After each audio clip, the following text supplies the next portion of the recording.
moustache en place, lunettes en place. Je crois que je suis fin prêt pour pouvoir vous expliquer tout ça.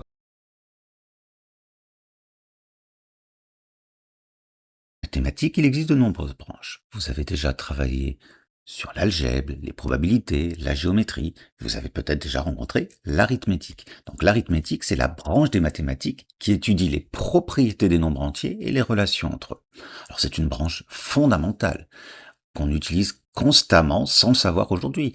Alors, ça permet de sécuriser toutes les transactions, par exemple, ou tous les messages. Donc ça a été très utilisé, par exemple, pendant la Seconde Guerre mondiale avec la fameuse machine Enigma. C'est utilisé dès que vous voulez crypter un message quelconque, quand vous voulez sécuriser donc une opération bancaire, ou même quand vous ne souhaitez pas que vos messages entre vos différents téléphones soient interceptés par vos parents, par exemple. Donc, nous n'allons pas étudier tout ceci en détail parce que c'est des notions extrêmement complexes, mais on va avoir une première approche, donc en seconde, et voir quelques applications. Allez, on se retrouve dans le cours. Comme je vous l'ai dit dans l'introduction, l'arithmétique, donc c'est le travail avec les entiers et les entiers naturels. Alors on va bien redistinguer ces deux ensembles.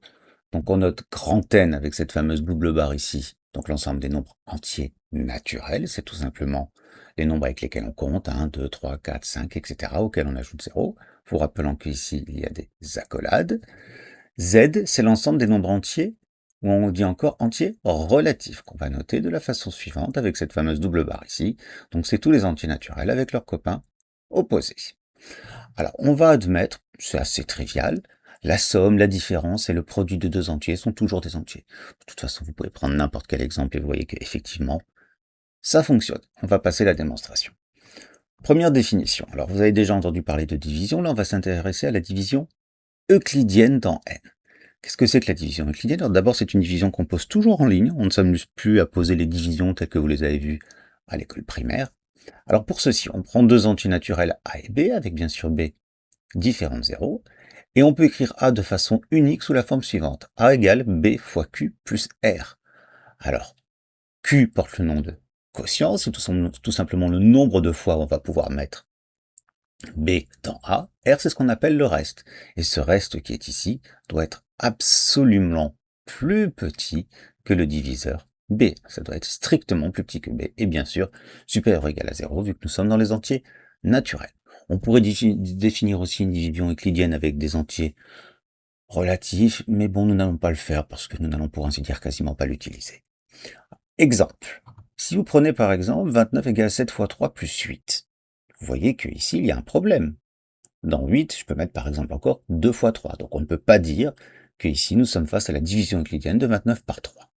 Par contre, si vous écrivez 29 égale 9 fois 3 plus 2, vous voyez bien que le 2 que vous avez ici est bien strictement plus petit que 3. Donc ici, c'est bien la division euclidienne de 29 par 3. On dit que 9 est le quotient et que 2 est le reste. Alors, nous pouvons maintenant parler de multiples et de diviseurs. Prenons donc deux entiers n et p. Donc si le reste de la division euclidienne de n par p est égal à 0, on dit que p est un diviseur de n, ou encore que n est divisible par p. On dit aussi que n est un multiple de p. Voilà, c'est un petit peu de vocabulaire. Faut l'apprendre, c'est pas compliqué, c'est des choses que vous avez déjà rencontrées à de nombreuses reprises.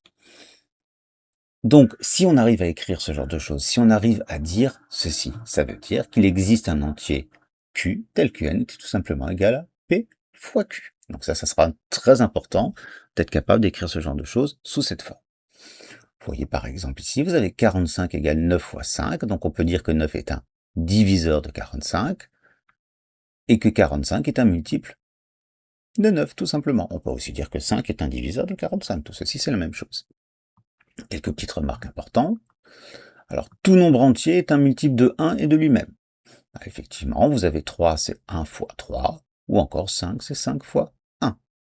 Alors, l'entier 0, vous savez bien sûr que 0 est un entier bien particulier, est un multiple de tout nombre entier n. Effectivement, vous pouvez toujours écrire 0 égale 0 fois n. Alors, ce multiple, on a tendance à l'oublier, donc faites attention à ne jamais l'oublier. Donc, quand vous définissez par exemple les multiples de 2, le premier des multiples de 2, c'est pas 2, c'est 0. 0, évidemment, n'admet qu'un seul multiple 0. C'est évident, vu que dès que vous multipliez 0 par quelque chose, vous allez systématiquement obtenir 0. Et donc, tout nombre entier n non nul admet une infinité de multiples. Donc, le premier, évidemment, c'est 0 fois n, c'est-à-dire 0. Ensuite, 1 fois n, c'est-à-dire n, 2n, 3n, etc.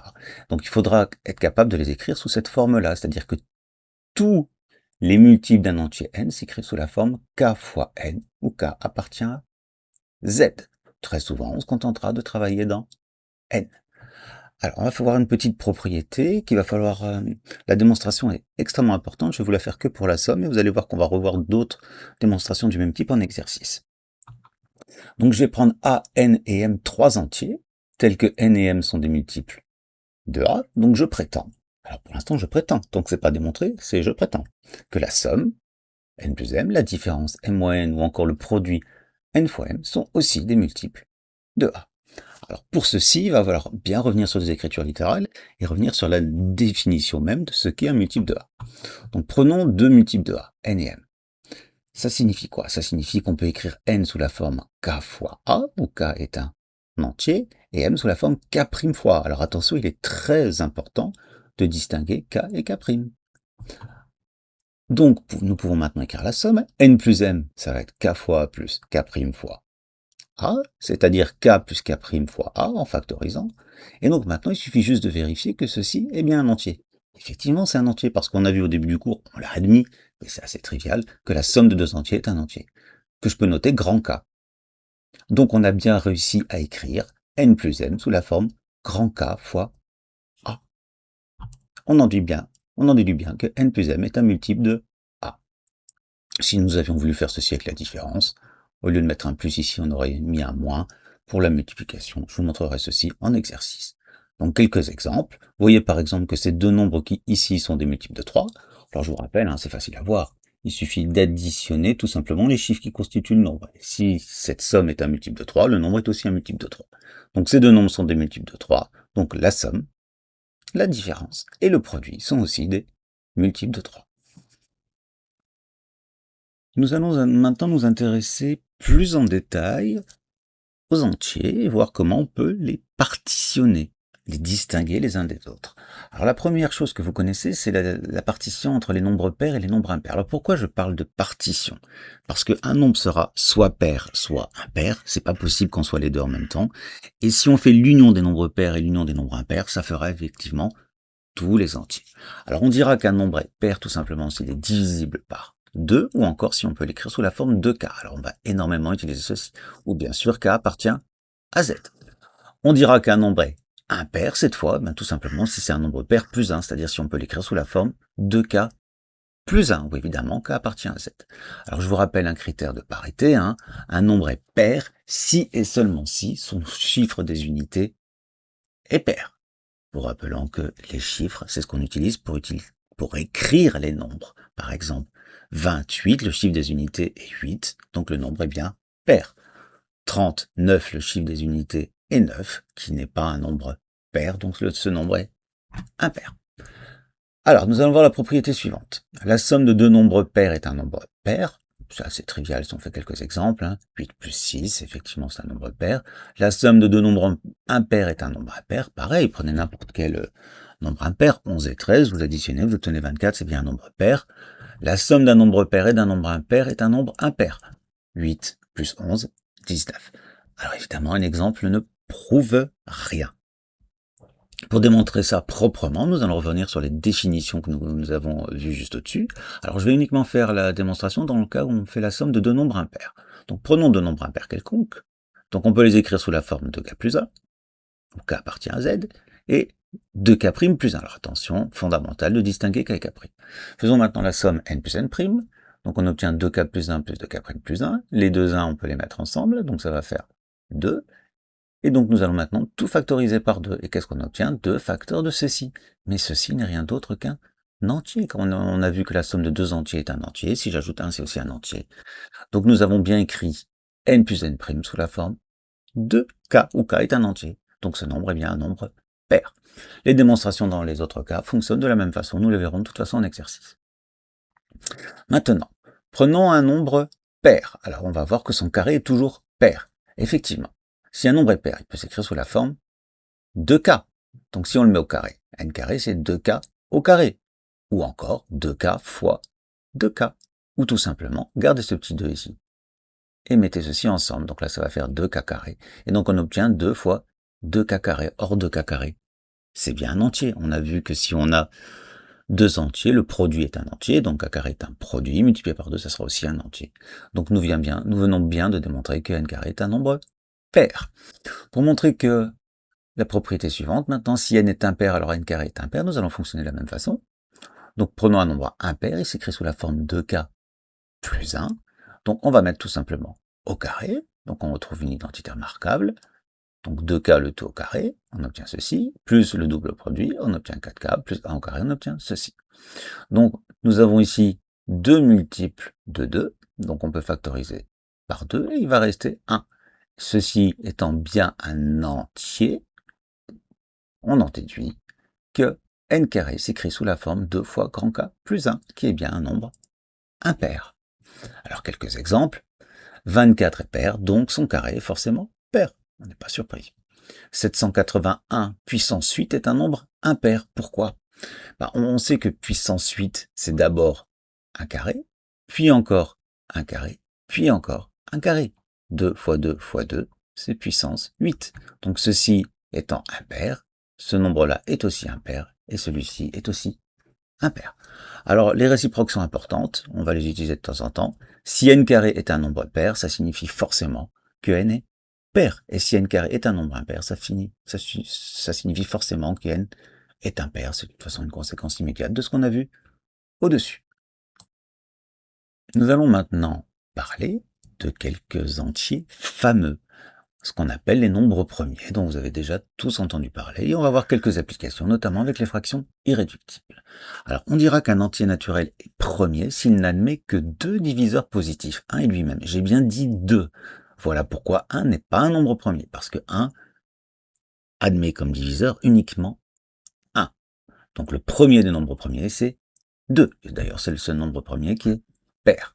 Donc un nombre qui n'est pas premier sera appelé un nombre composé. Voilà pourquoi on peut aussi le décomposer en produit de facteurs premiers. Ce sont des choses que vous avez déjà aperçues. 0 n'est pas un nombre premier, car il est évidemment divisible par une infinité de nombres, par tout entier non nul. Alors, vous êtes capable de définir assez facilement si ces entiers ici sont premiers. Donc, vous voyez bien sûr, prenons par exemple 13, admet effectivement comme diviseur uniquement 1 et 13. Donc, je vous montrerai quelques techniques en exercice. La difficulté maintenant est de savoir si un très grand nombre est premier. Et comme c'est parfois extrêmement difficile, voire même impossible, sans avoir des outils extrêmement performants, ça va nous permettre, donc cette difficulté de voir si un nombre est premier, ça va être la base de beaucoup de systèmes de cryptographie, tels que vous pouvez les rencontrer, donc pour sécuriser les messages et toutes ces choses-là. On en reparlera aussi en exercice. Alors 45 ici n'est pas un nombre premier. Effectivement, 45 c'est 9 fois 5. Alors une propriété, tout entier naturel supérieur ou égal à 2 se décompose en produit de facteurs premiers et cette décomposition est unique. Alors vous avez déjà entendu parler de ça. Donc comment on peut faire dans la pratique? Prenez le nombre 450. Vous allez d'abord le diviser par le plus petit des nombres premiers, c'est-à-dire 2. Vous voyez que vous obtenez 225. Là, vous essayez encore par 2. Vous voyez bien que ça ne fonctionne pas. Vous essayez par 3. Oui, 3, ça marche. Alors, je vous rappelle, un des critères de divisibilité par 3. 2 plus 2 plus 5, 9, qui est divisible par 3. Donc, le nombre-là est divisible par 3. Donc, on divise. Et tant qu'on peut, on continue. Donc, là, on obtient 75, qu'on divise encore par 3. On obtient 25. Là, on ne peut plus diviser par 3. Donc, on passe au nombre premier suivant, c'est-à-dire 5. Tant qu'on peut diviser par 5, on continue. On continue, et dès qu'on obtient 1, on s'arrête. Donc là, vous venez d'obtenir la décomposition en produit de facteurs premiers, ici. Donc 450, c'est 2 fois 3 fois 3, c'est-à-dire 3 au carré, fois 5 fois 5, c'est-à-dire 5 au carré. Je vous ai donné un autre exemple ici, que je vous laisse regarder à tête reposée. Il n'y a pas de difficulté. Pour c'est vrai, c'est quelque chose que je faisais en 5e, donc je pense que vous devriez y arriver. Alors, on dira qu'une fraction est irréductible, alors ça aussi c'est une notion que vous connaissez. Lorsque son numérateur et son dénominateur n'ont pas de diviseur commun autre que 1.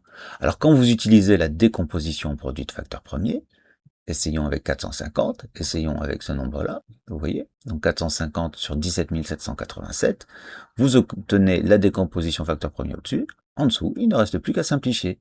Donc 2 pas de simplification. 3 et 3 au carré, donc on peut enlever ce 3 ici, il va rester 3 au-dessus. 5 au carré, rien. Ici non plus, ici non plus.